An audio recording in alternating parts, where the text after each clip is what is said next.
back on the Marching to Madness College Basketball Podcast this morning with Coach Dustin Kerns of the Appalachian State Mountaineers. The Mountaineers finished 12-6 last year. They were second in the Sun Belt Conference. This is 1 year after Coach Kerns took the team to its first NCAA tournament appearance in 21 years after they won the Sun Belt Tournament. Coach Kerns, welcome back. Ken, it's great to be back on here. I love your podcast. I love what you do for college basketball and just admire your passion. Thank you. Oh, yeah, it's still there. Hey, I'm just curious. Did you guys find any way to get any airtime last week when College Game Day was up in Boone?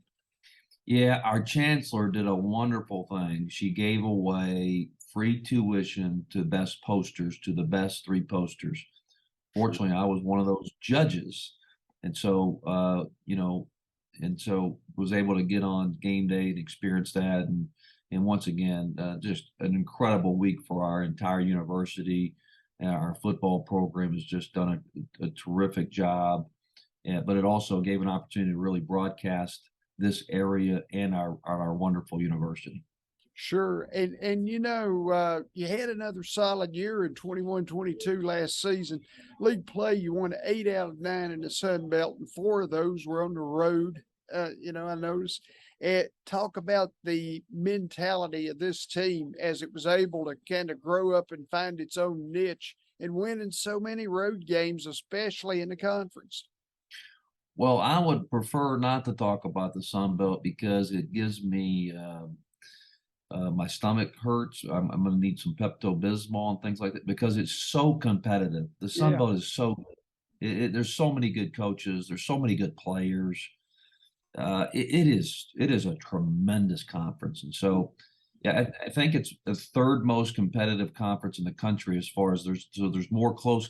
There's only 2 more conferences. There's more close games in. So every single night is just a fight. Like you said, we were fortunate to get 12 wins. And finished second. And, we won 8 out of 9 there at one point. I felt like the non-conference, beat us up a little bit and really kind of hurt like we played the 26th hardest non-conference schedule in the country. Yeah. We ended up playing, I think, 7 teams that went to the NCAA tournament, including 2 Final Four teams.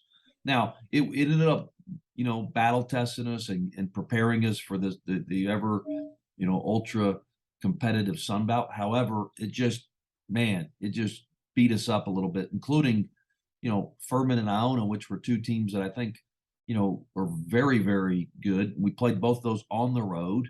Yeah. Just we definitely challenged ourselves. But once we got kind of settled down in the conference play, once again we really got hot, won 8 out of 9, and then got back to the semifinals. And lost to eventual champion Georgia State there. But we did some good things, a lot of things to build on. But now we've got a new group and a new team. Yeah, your defense, you held opponents to 41.9% of their shots, and, you only committed 12.9 fouls per game. That was 356th in college basketball.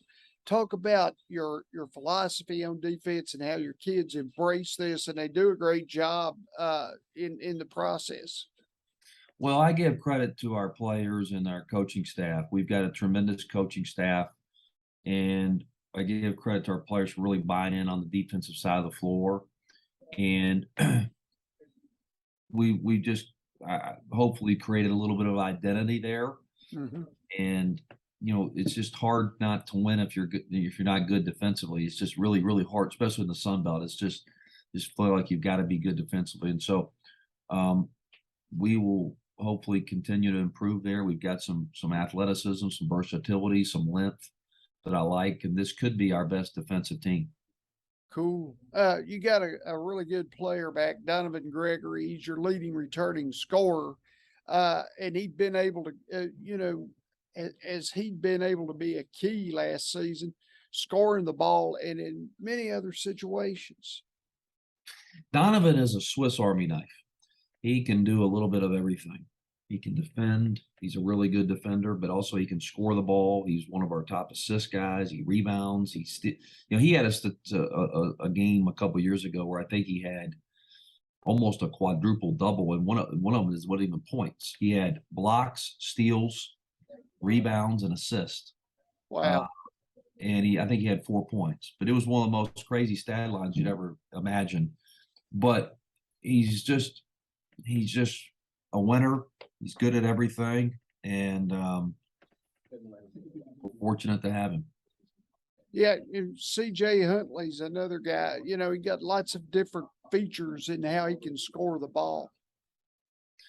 CJ is a guy that just continues to improve. A wonderful kid, works.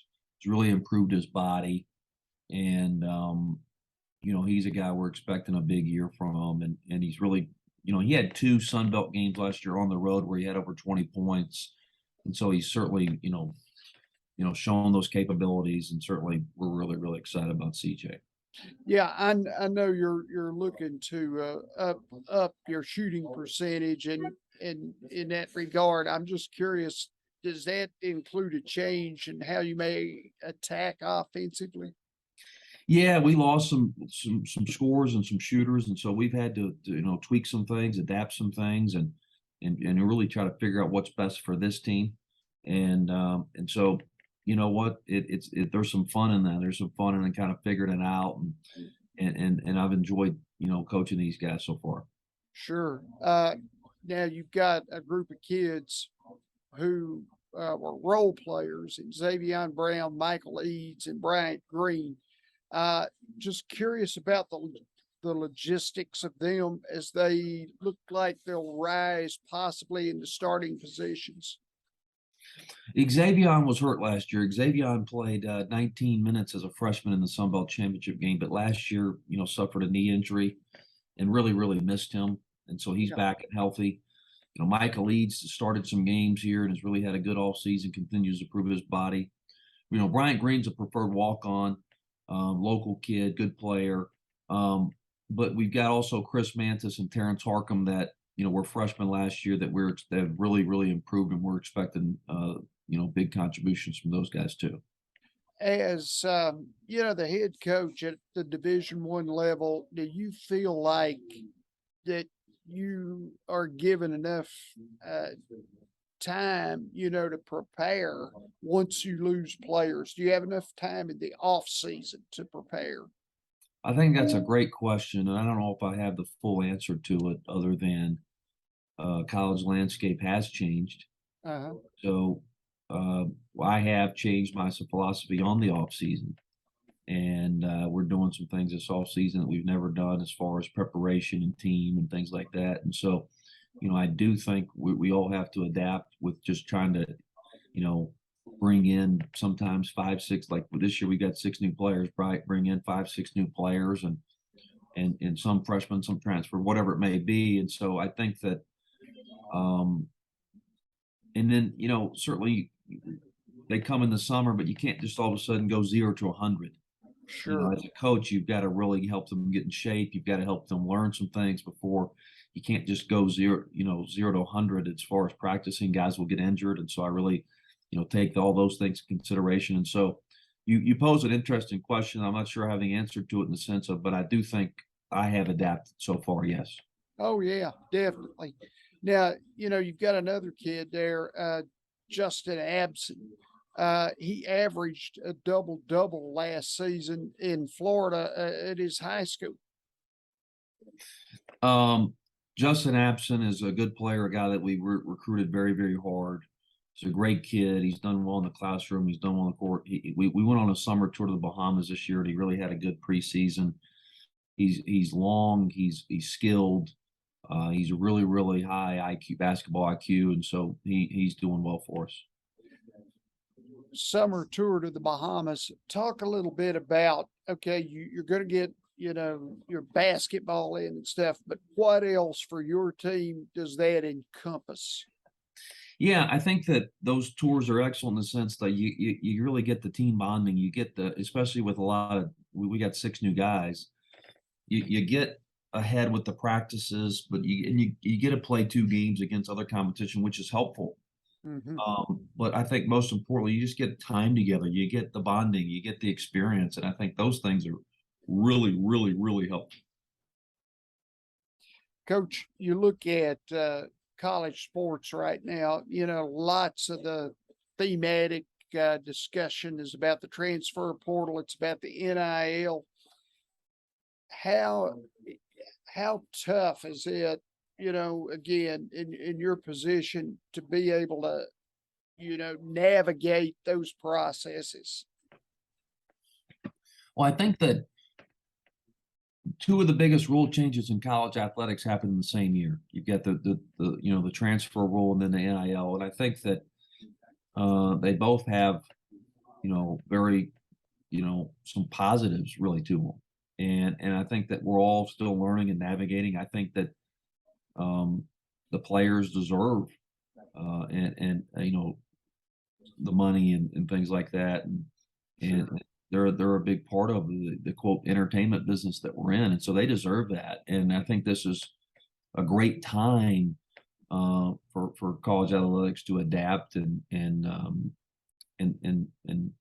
get the piece of the pie that they deserve. And but we're just all still navigating it, right? We're all still learning it. We're all still, I think a lot of people are players are still navigating it. Players are learning like, oh, that player entered the portal and they didn't really end up here in academic piece and the eligibility, and then not to mention you still got the COVID year factor in this. Sure. So like we've got two transfers this year who graduated, but they're just using their COVID year. So Right. at some point that's going to phase out. I don't even know really when. Sure. Um, and so there's another layers to it, but I think Ken, we're all just still players, coaches, administrators, everybody's still, learning it and navigating it and really figure out what's best fit for them on both sides. Coach Dustin Kerns, ladies and gentlemen, the Mountaineers out of Appalachian State are a total package athletically. We hear about football on TV and they're doing a great job, but you've got a pretty good program there yourself, Coach. Well, we try to be at everything school.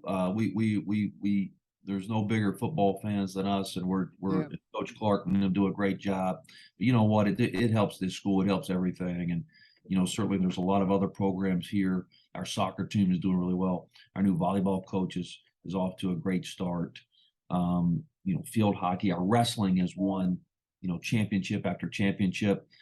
Our women's basketball team, she had her highest finish in Sun Belt play last year in the top four, and so like there's a lot of people doing really great. And our golf just won first championship since I think 2017, and so there's a lot of good things going, and it's a great time to be a Mountaineer.